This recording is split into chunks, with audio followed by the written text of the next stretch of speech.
Hello, I'm John Morris. I'm here on behalf of Working Class Fishing and Morris Fly Co. Today we're tying a woolly bugger. Let's go over some things you're going to need or things you're going to want. You're going to need some kind of tailing material. I'm going to be using white marabou for this one. Um, you can use mallard flank. You can use just saddles. I mean, you can use whatever you want for woolly bugger tail. I mean, traditionally, you're looking at marabou. Like I said, we're using white. Russell Blessing created the woolly bugger in 1967. It came after the woolly worm, another great pattern. I've got some pretty stellar woolly worm ties that I guess I'll have to show you guys here soon. But we're using a Firehole 718 barbless competition size 12, a 3 mil gold tungsten bead, some Vivus wine because I'm not replacing it with black thread or white thread. And let's get started. If you are not using a bead, you're going to want to use wire wraps, like lead-free wire. All right, we're back to where the barb would be on the hook. Just, let me count it. At the point, 1, 2, 3, 4 wraps past the hook point. Let me find my scissors real quick and snip that free. Okay. If you want to get more bang for your buck, don't tie the tip of your marabou in. If you want the best looking kind of deal, go ahead and use your tips. But we're going to use the rest of this for a body. I don't use chenille for buggers. We're measuring a hook length that is from eye to bend back, and then just a little bit more because that is actually how I like mine to be. All right, so that is a tight securing wrap. You see how it's trying to roll? So I'm going to hold it on my side, another tight wrap, and then 3 tight wraps, and that's secure. Now I'm going to, caught my bead. I'm going to come in front of it. 1, 2, 3, 4, and it's good. It's not going anywhere. All right, going to show you guys what we're going to do here. I'm going to snip that right there. I'm going to leave that fuzz. I'm going to tie that fuzz down. All right. Thread to you, 2 fingers, back over the same spot. Wrap it around clockwise and then back over. When I say clockwise, I mean around this loop you just created. We're creating a dubbin loop. I can go more in depth later on how to make loops. Okay, so I have this material clip here. So what I'm doing is I'm taking one end of this, putting in my material clip, my dubbing whirler, and now I have this open triangle down here that you guys can't really see it, I'm sorry. But now we're going to start prepping our material for this loop, okay? So I'm snipping these pieces of marabou off. You can just use dubbing too. I mean, you can use whatever you want. I got the marabou handy, so I'm actually going to use it in the loop. All right, so I'm taking it off my material clip, spreading it out some.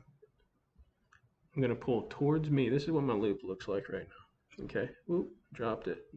No big deal.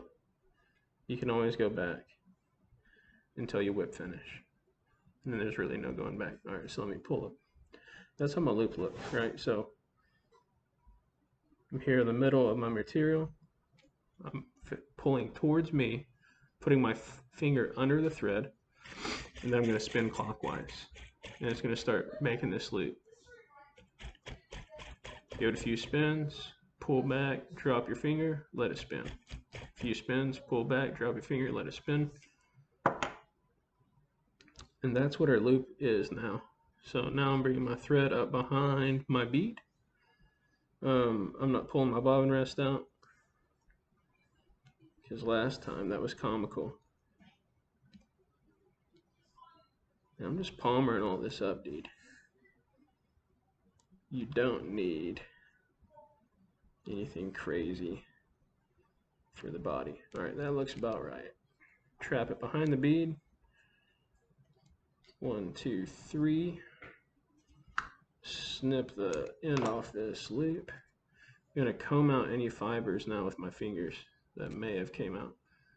All right, this is a very easy, quick, woolly bugger kind of deal. Now what I'm gonna do to add a little contrast, I'm giving a little thread head here, little thread collar, because I want something to tie to that's not the marabou. I'm gonna track my thread back to the corner of the marabou. I'm gonna take some of this grizzly that I got from Root River Hackle. Shout out Root River. They've got really good trim packs for like streamers and stuff for a pretty great price. Gonna comb this marabou back. I keep saying comb, but I'm preening it back. 3-4 wraps, that's probably like 5 or 6, but snipping all these errant fibers out before I get started. I'm gonna trap them.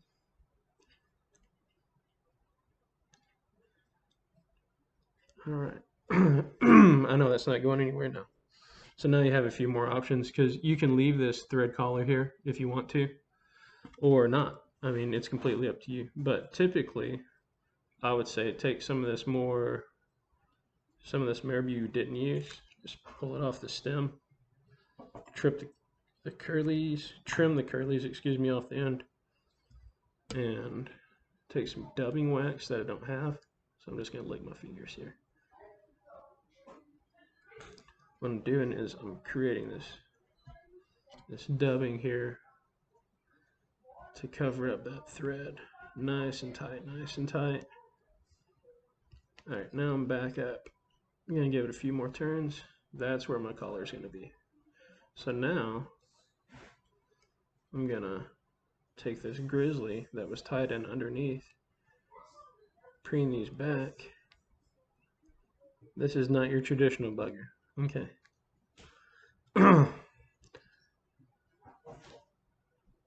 Weaving through my fibers here. I trap some facing forward, so I'm gonna pull those to the rear. 2 wraps. No, my thread's not gonna fall off, go anywhere. And pull those back. It's not a dry fly, it's not as crucial. Give it that little wine collar. Snip those errant fibers. Errant just means like disorderly or doesn't want to cooperate. One of my old colors for soft plastics was called Errant Shad. A 3-turn and then a 4-turn whip. And then head cement, do whatever you want to do. I'm going to take some Loon water-based head cement this to go around. And you can just absolutely soak this sucker in it. Off the bead, into your thread, onto that hackle. Because it's not a dry fly. This is great for dries, by the way. If it gets in your eye, you just flick it. And then this is a finished bugger. A super woolly bugger. Not actually a super bugger, but you know, I like these profiles a lot better. This is actually kind of more like a mini streamer. But this is kind of how I tie my woolly buggers, except sometimes I'll take my hackle back and I'll wrap out the entirety of the body. But I wanted to use the marabou this time for a little bit better profile. And as always, I'm John Morris. And y'all take care and let me know what you want us to tie next week. All right. See ya.